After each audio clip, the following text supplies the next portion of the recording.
Ejemplos prácticos. Quizá todavía estés confundida respecto a cuándo obedecer y cuándo no. Enumeraremos algunos de los problemas y dudas que hemos recibido en el correo para comentarlos uno por uno. Primer caso. Predador sodomita. Email que fue contestado inmediatamente. Carta. Estimado señor Spear, está ocurriendo algo terrible y no tenemos amistades a quienes yo pueda recurrir. Me urge recibir ayuda hoy. Por favor, lean y contesten esta carta hoy. Hace como una semana mi hijo cumplió 13 años.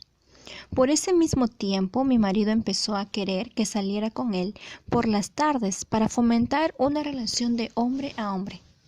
Me dio gusto. Después de la primera salida, mi hijo, de una relación anterior a mi matrimonio con Daniel, me suplicó en privado que no lo obligara a ir. Mi esposo se enoja mucho si los niños o yo hablamos contra él, pero es amable si hacemos lo que él dice. Le gusta presumir nuestra obediencia. Le dije a mi hijo que él debe obedecer a Daniel. Hoy, mi hijo me dijo que Daniel lo lleva a las áreas de descanso en la carretera, donde se juntan homosexuales para tener relaciones y buscar a otros muchachos que usan los sanitarios. Mi hijo dijo que mi esposo lo obliga a participar con él y con otros hombres. Sabía demasiado como para que estuviera inventando y además estaba llorando y suplicándome y amenazando con irse de la casa si yo no hacía algo. Tengo miedo. Yo había sospechado fuertemente que Daniel estaba viendo pornografía desde hace mucho tiempo, pero yo trataba de ocuparme de lo mío. Ahora está ocurriendo esta experiencia tan terrible. Estoy orando, por favor, Dios, estoy rogando, haz que me contesten hoy mismo. Le dije a mi hijo que fingiera estar enfermo esta tarde, mientras yo decido qué debo hacer. Jen, madre de 7 hijos. Respuesta. Este es un ejemplo de un padre y marido que se ha excedido de los límites de su jurisdicción. Ni la esposa ni el hijo estaban obligados a obedecerle en este asunto. Le dijimos que avisara a las autoridades para que ellos pudieran detener a los sodomitas en el área de descanso, incluyendo a su marido. Lo hizo. Su marido está en el bote por algunos años y los hijos están creciendo sin un perverso como padre. En ocasiones, sería un grave pecado no enfrentar a tu marido. En la actualidad, el SIDA es un factor que hay que tomar en cuenta, tanto para tu propia salud como para la salud de los niños. Siguiente caso. Travestismo. Carta. Estimado señor Spear, mi marido ha empezado a ponerse camisones de mujer por la noche y quiere que yo haga de cuenta que él es mujer cuando practicamos el sexo.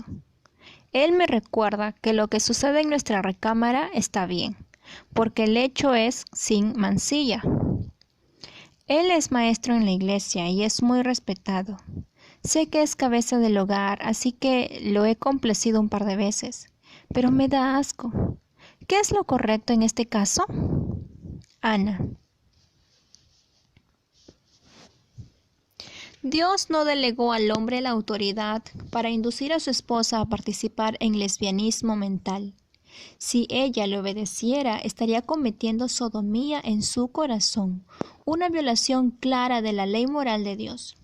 El marido, o lo que haya sido, se estaba adjudicando una esfera de autoridad que le pertenece exclusivamente a Dios. Deuteronomio 22:5.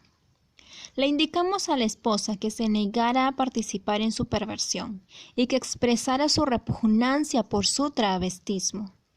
Si ella tratara su pecado con una preferencia, ella normalizaría la conducta de él. Ella tiene que dar a conocer que es un hombre inconverso, que va rumbo al infierno y que ella no va a deshonrar a su Señor y Salvador. Tercer caso. Robo. carta. Estimada señora Pearl, me he esforzado mucho por obedecer a Dios y a mi marido, pero tengo temor de terminar en la cárcel si le sigo ayudando. Él me obliga a ponerme de guardia, entre comillas, en las paradas de camiones de carga, mientras él se mete a los tractores a robar. ¿Cómo puedo honrarlo y al mismo tiempo negarme a participar en lo que él espera de mí? Betty. Le dijimos que reportara los delitos a la ley y que les ayudara a sorprenderlo en el acto de robar. Ella lo hizo y él está en la cárcel. Ella va a visitarlo y le trae antojitos y habla acerca del día en que puede regresar con la familia. Él sabe que hizo mal. No necesita un diccionario para que lo definiera. Si tu marido te ordena que violes las leyes de Dios y de los hombres, y sabes que tú irás a la cárcel u otros sufrirán consecuencias, puedes negarte respetuosamente a obedecer, porque Dios no le ha concedido al marido un poder ilimitado.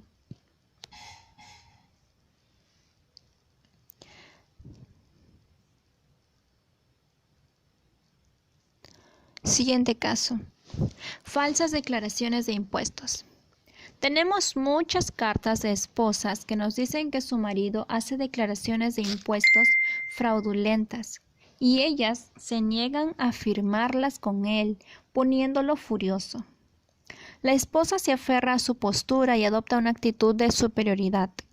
Cuando la interrogamos y obtenemos los detalles, en la mayoría de los casos, la esposa está molesta porque su marido dejó de reportar un poco de efectivo que percibió por cortar el pasto o arreglar varios autos para vecinos o amigos. Jamás hemos recibido una carta de una mujer cuyo marido esté cometiendo fraude importante. Han sido cosas pequeñas que a ella se le atoran en el buche. Ella pone atención meticulosa a cada detalle y le recuerda las pocas cosas que él cómodamente olvidó mencionar al declarar su ingreso anual. Esto representa una gran presión para el matrimonio. El marido percibe que se trata de algo más que las convicciones religiosas de ella. Él siente que está usando esta oportunidad para rechazarlo a él, para tomar las riendas en sus propias manos, y eso le molesta a él mucho más que cualquier pérdida de recursos.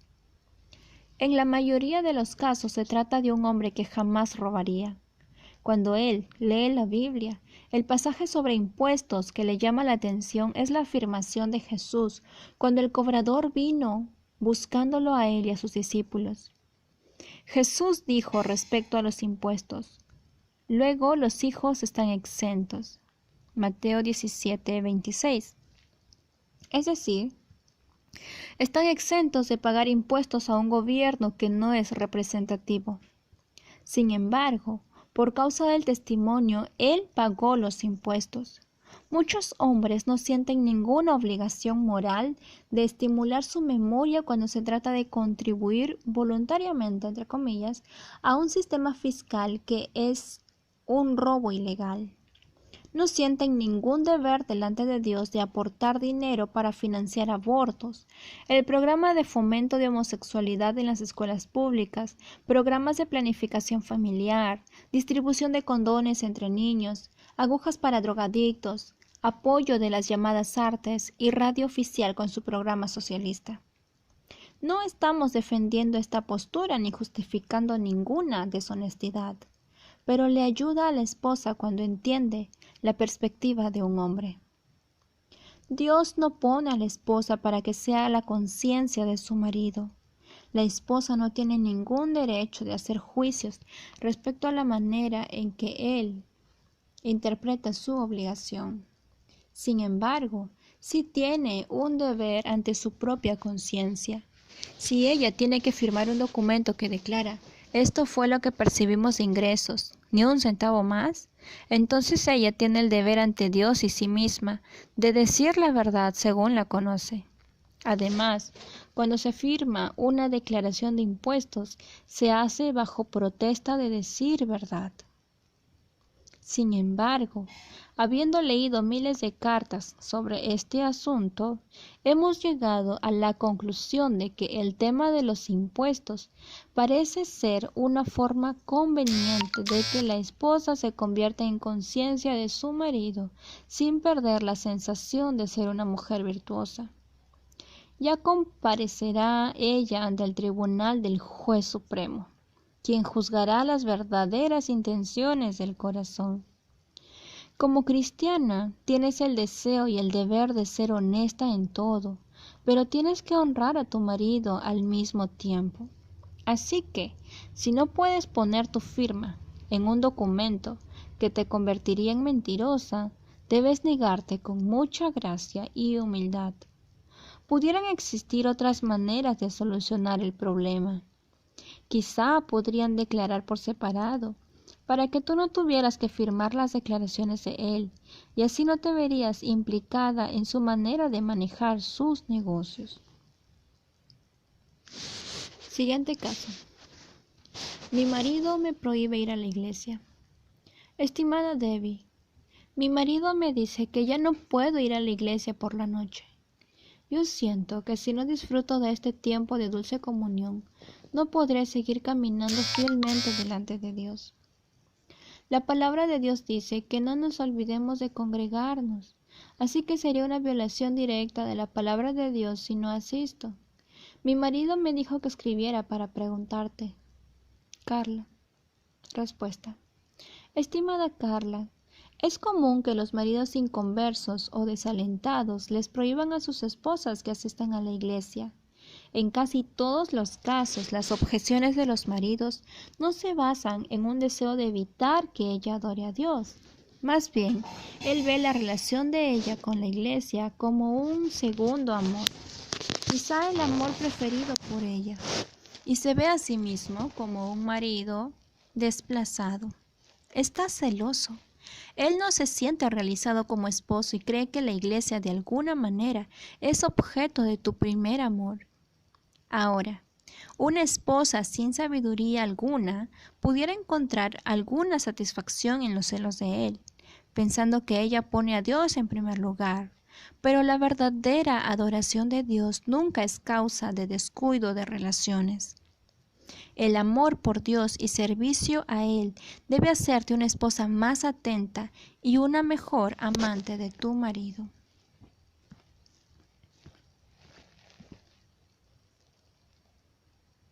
El meollo del asunto es que si tu marido no quiere que vayas a la iglesia, entonces quédate en casa y pinta las paredes con él.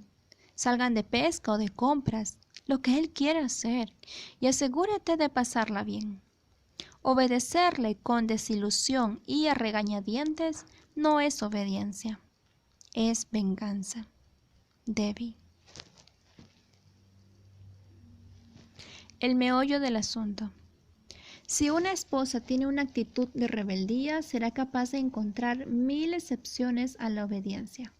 Pero si una mujer realmente está buscando a Dios y pidiendo sabiduría de lo alto, podrá discernir la diferencia entre su propio espíritu controlador y aquellas raras instancias en las que el marido pudiera ordenar algo fuera de su esfera de autoridad, requiriendo intervención legal.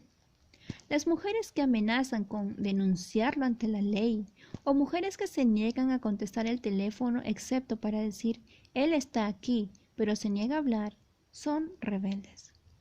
Jamás llegarán a ingresar al Salón de la Fama de Hebreos 11, donde está incluida Sara, ni tampoco llegarán a tener un matrimonio divino aquí en la tierra. Irán a sus tumbas sin ser amadas ni queridas. Un total fracaso como la mujer que Dios quiso que fuera. La sabiduría nos otorga la capacidad para usar nuestra mente y espíritu para manejar pequeños problemas con gracia y honor. Para ustedes, que están soportando maltrato verbal y físico, estamos conscientes de que estadísticamente es probable que permanezcas con tu marido. Por tanto, es importante que entiendas cómo hablar y conducirte de una manera que conserve tu seguridad física y emocional, y que, en última instancia, gane a tu marido. La Biblia nos relata varios ejemplos de esposas que se encontraban en circunstancias terribles y que concibieron diversas ideas para mostrar honor sin desobedecer. Por ejemplo, Esther, quien fue entregada como esposa a un hombre impío y divorciado, evitó el desastre y la muerte mediante astucia ágil y gran valor cuando su marido publicó un decreto imprudente. Lee la historia completa en el libro de Esther. A continuación, en el siguiente audio veremos la historia de Abigail.